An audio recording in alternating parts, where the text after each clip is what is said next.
C'est un événement historique sans aucun doute. Parce que c'est la première fois, en tout cas depuis 1973 et la guerre du Kippour, que Israël, qui est considéré comme une forteresse inexpugnable, est ainsi attaqué chez elle.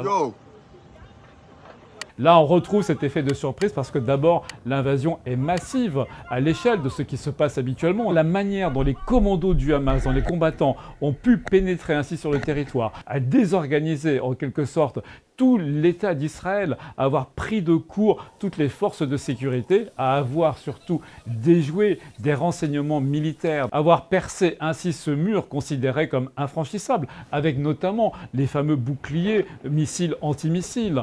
C'est donc un effet de surprise et surtout de traumatisme considérable. Ce traumatisme, il est accru par les visages de ces jeunes gens, notamment de Noah, cette jeune fille qui faisait la fête à cette rave party dans le Negev et qui se retrouve ainsi enlevée sous les yeux de son compagnon, sous les yeux de ses camarades, eux-mêmes pris en otage. Et puis tous ceux qui ont déjà été massacrés. Là, on songe au Bataclan en France et en 2015. Ça devrait bouleverser la politique intérieure israélienne, au moins parce que c'est toute la politique, toute la promesse de sécurité de Benjamin Netanyahou, le Premier ministre, qui est fondée sur ce thème-là. Il ne respecte pas beaucoup, voire pas du tout, la démocratie, les règles traditionnelles d'Israël. En revanche, il a cette promesse de défense, d'inexpugnabilité, de forteresse sécuritaire pour ses concitoyens. Eh bien, cette promesse-là, elle a failli.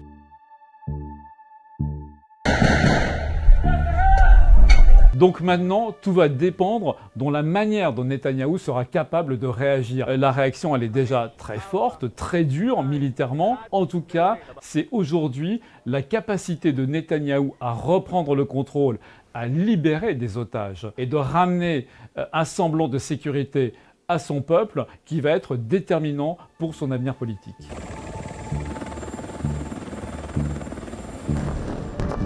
Il faut vraiment surveiller les réactions qui sont déjà apparues et qui vont apparaître, et notamment dans le monde arabe. Ce qui a caractérisé les dernières années, c'était un début de normalisation entre Israël et certains pays arabes, et notamment parmi les plus importants, à commencer par l'Arabie Saoudite. Il y a une vraie coopération. Aujourd'hui, les cartes sont rebattues. Pour d'autres pays qui s'étaient rapprochés d'Israël dans la foulée des fameux accords d'Abraham, comme les Émirats arabes unis, comme le Maroc, eh bien la question là aussi va se poser parce que les dirigeants de ces États peuvent se heurter désormais à un raidissement de leurs opinions publiques qui restent quand même très engagées, très favorables à la cause palestinienne. Cela dit, ça peut aussi être l'occasion maintenant d'un retour de l'attention internationale sur cette région. Ça fait pratiquement 20 ans qu'il n'y a eu aucune négociation directe entre Palestiniens et Israéliens.